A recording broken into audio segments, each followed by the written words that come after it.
Malal, on va parler de football à présent avec la Ligue 1 sénégalaise qui va démarrer dans un mois et on va découvrir cette année une nouvelle équipe, une académie qui vient de monter en première division, le Dakar Sacré-Cœur. Oui, après Djambar et l'équipe de Génération Foot, on aura une troisième colonie d'académiciens. Il s'agit de Dakar Sacré-Cœur, fraîchement promu en Ligue 1, avec pour ambition donc, avant l'entame de la compétition, de tout faire pour se maintenir dans l'élite. Génération Foot a réussi, Djambar a réussi. Pourquoi pas donc Dakar Sacré-Cœur? Ils ont les joueurs, le staff technique et les installations nécessaires. Mamoudou Ndiaye et Ibou Sissé y ont fait un tour.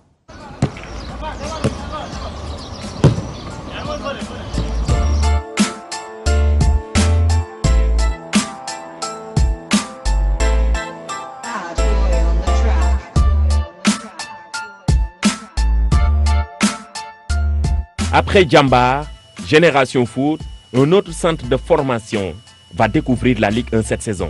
Champion de la Ligue 2 la saison dernière, Dakar Sacré-Cœur est réputé avoir une bonne organisation, mais aussi une bonne qualité de joueurs et de coachs. Nous sommes un club professionnel sénégalais qui investit dans la formation et donc la base de notre équipe va être d'année en année de plus en plus des joueurs issus du centre de formation.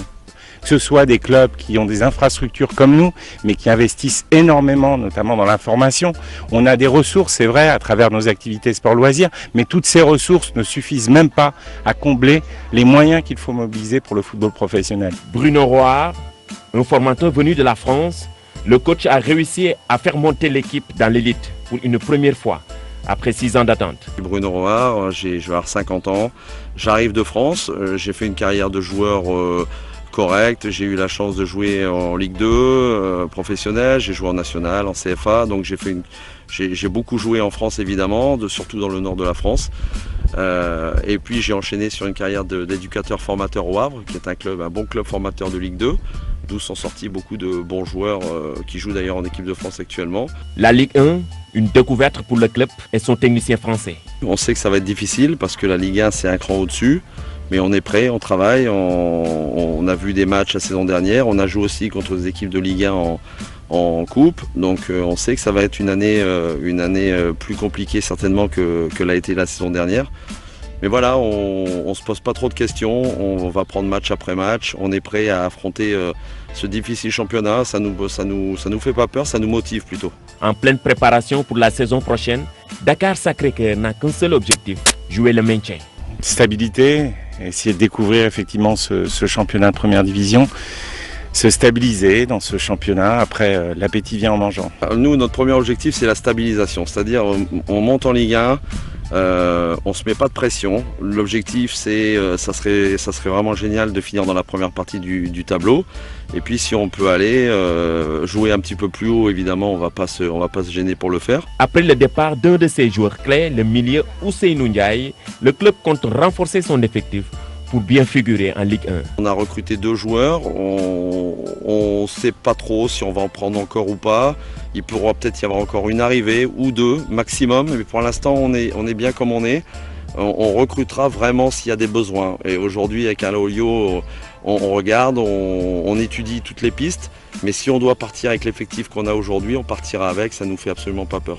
Comme Djambar et Génération Foot, Dakar Sacré-Cœur sera très attendu dans l'élite du football sénégalais.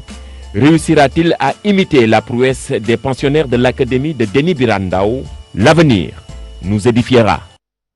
La Dakar Sacré-Cœur, Malal, quand même, on a vu que Génération Foot est montée, a gagné le championnat, l'US Gorée, dans un passé récent aussi, a réussi cette prouesse, cette équipe de Dakar Sacré-Cœur. Vous les voyez, je sais pas, on va dire être un champion, mais quand même jouer un rôle extrêmement important au sein de l'élite. Ah, ils ont les moyens pour ça, parce qu'aujourd'hui, le football professionnel, c'est d'abord les installations, ils ont ça. C'est ensuite un bon encadrement, ils ont ça, avec des techniciens qui sont venus de Lyon pour un peu former la jeune garde. Ils ont les moyens financiers et ils ont l'ambition. Donc, tout ce qu'il faut pour perturber l'élite est réuni, on leur souhaite bon vent. Maintenant, il faudrait également que ceux qu'ils ont trouvés en Ligue 1 se réajustent pour un peu élever le niveau de la Justement, compétition. mais est-ce que cette affaire n'est pas en train de devenir une affaire d'académie, Djambar, Génération Foot Ils ont ce petit truc-là en plus, les installations sportives pour travailler. Génération Foot peut s'entraîner à 5 h du matin, 19 h, 23 h. Jaraaf ne peut pas faire ça. Niary Tally, pareil. La Linguère de Saint-Louis, pareil. Il faudrait que ces équipes-là, dites traditionnelles, se mettent à niveau. Il faut que ces clubs-là essaient d'avoir ne serait-ce qu'un terrain d'entraînement qui leur appartient, avec du gazon synthétique. J'ai entendu le président Sayer dire qu'ils ont un plan de mettre en place 10 terrains, mais je pense que les responsables des équipes doivent travailler pour aller dans ce sens-là et que la Ligue puisse les accompagner pour qu'ils se mettent à niveau. Et quand ils auront tous des infrastructures de qualité, ce sera bénéfique pour le football local. Certainement. Et puis l'argent, le principal problème de nos clubs. Et pourtant, ils ne sont pas moins de 19 les joueurs issus de nos clubs et qui fréquentent l'équipe nationale du Sénégal. D'où le cri du cœur de Mathieu Chupin, le président de Dakar Sacré-Cœur, que je vous propose d'écouter au micro de Mamadou Ndiaye et Ibou Cissé. Mission impossible tout simplement parce que aujourd'hui dans notre contexte actuel, pour la deuxième année de suite, la Ligue n'a plus de sponsors. Ce qu'on peut d'ailleurs difficilement comprendre puisque en même temps ce même sponsor que nous aimons beaucoup, nous ici à Dakar Sacré-Cœur, a re-signé avec l'équipe nationale. Donc moi je ne m'explique pas, sachant qu'aujourd'hui vous avez quand même 19 joueurs dans l'équipe nationale actuelle, 19 joueurs qui sont issus de nos clubs locaux, nos clubs sénégalais, parmi lesquels bien sûr Génération, Djambar en particulier, mais d'autres clubs, Diego, Diaraf et autres. 19 joueurs, comparons cela avec 2002. Donc aujourd'hui, on a un football local qui participe pleinement à cette équipe nationale. Et aujourd'hui, ce football local est en train de mourir à petit feu. Et je le dis haut et fort, on est en train de mourir. Que ce soit des clubs qui ont des infrastructures comme nous, mais qui investissent énormément, notamment dans la formation. On a des ressources, c'est vrai, à travers nos activités sport-loisirs, mais toutes ces ressources ne suffisent même pas à combler les moyens qu'il faut mobiliser pour le football professionnel. Donc vous me parlez de budget aujourd'hui.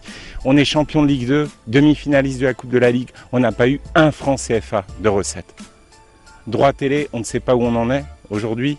Donc franchement, ça devient mission impossible.